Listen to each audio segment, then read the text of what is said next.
Welcome to Kovai பொண்ணு cooking channel. இன்றைக்கி நம்ம என்ன செய்ய போகிறோன்னா முருங்கைக்கீரை துவையல். அதற்கு தேவையான பொருள்: முருங்கைக்கீரை 2 கைப்பிடி அளவு,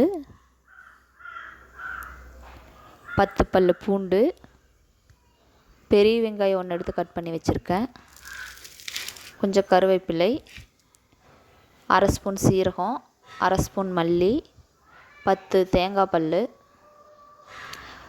10 வரமிளகாய், பொட்டுக்கடலை 3 ஸ்பூன், புளி தேவையான அளவு. ஒரு கடாய் எடுத்துக்கணும். நம்ம அலசி வச்ச முருங்கைக்கீரையை இந்த கடாயில் சேர்த்துக்கலாம். அந்த தண்ணி சுண்டுற வரைக்கும் நல்லா வதக்கணும். தண்ணி நல்லா சுண்டிடுச்சு. இது ஒரு சைடில் ஒதுக்கி வச்சுட்டு நம்ம தேவையான அளவு ஆயில் சேர்த்துக்கலாம்.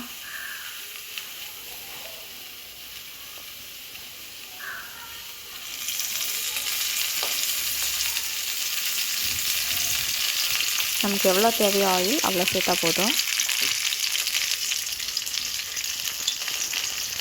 ஆயில் ஹீட் ஆகிடுச்சு. நம்ம பச்சைக்கடலை பருப்பு இது கூட சேர்த்துக்கலாம். இது கருக்காமல் நல்லா வறுத்து வச்சுக்கலாம். சிம்மில் வச்சு நல்லா வறுக்கணும். நிறம் மாறுறது நல்லா தெரியும். அது கூட சீரகம், மல்லி சேர்த்துக்கலாம். சேர்த்து நல்லா வறுத்துக்கலாம்.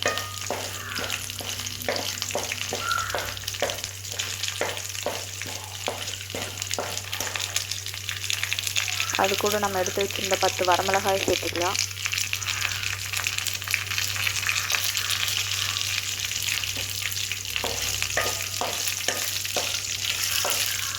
வரமிளகாய் நல்லா கலர் மாறுற அளவுக்கு வறுக்கணும்.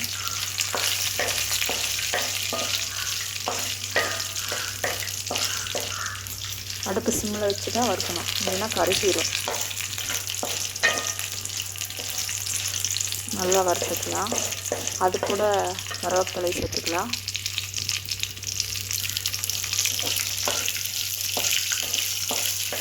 சேர்த்து நல்லா வறுக்கணும். முறிச்சு வச்ச 10 பல் பூண்டு சேர்த்துக்கலாம்.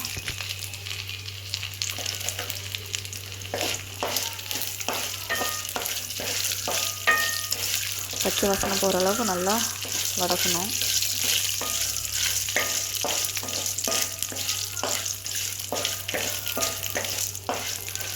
ஓரளவுக்கு நல்லா வதங்கிடுச்சு.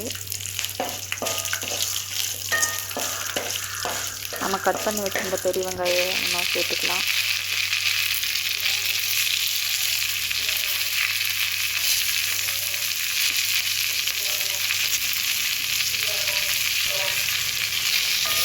இதையும் நல்லா வதக்கிக்கலாம். முருங்கைக்கீரையும் வெங்காயம் நல்லா சேர்த்து நல்லா வதக்கணும். நல்லா வதங்கிடுச்சு. இது கூட நம்ம பொட்டுக்கடலை சேர்த்துக்கலாம்.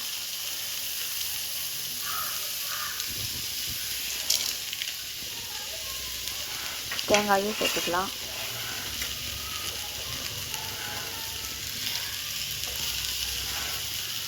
நல்லா வதக்கலாம். புளியும் சேர்த்துக்கலாம்.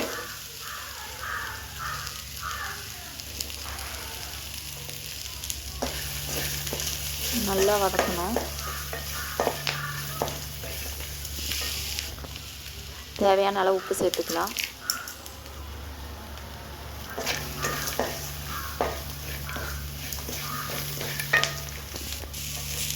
நல்லா வதங்கிடுச்சு.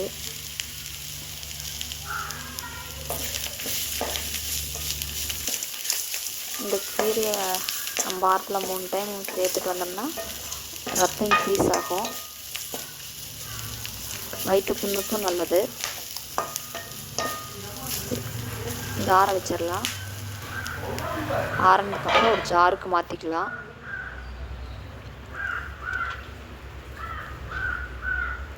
இப்போ நம்ம இதை அரைச்சிட்டு வந்துடலாம். அரைச்சாச்சு. இதை நம்ம ஒரு கிண்ணத்துக்கு மாற்றிக்கலாம்.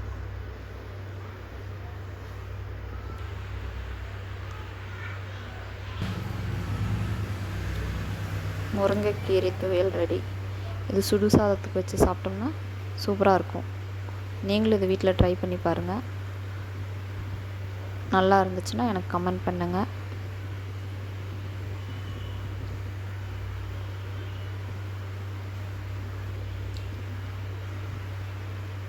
Thank you for watching.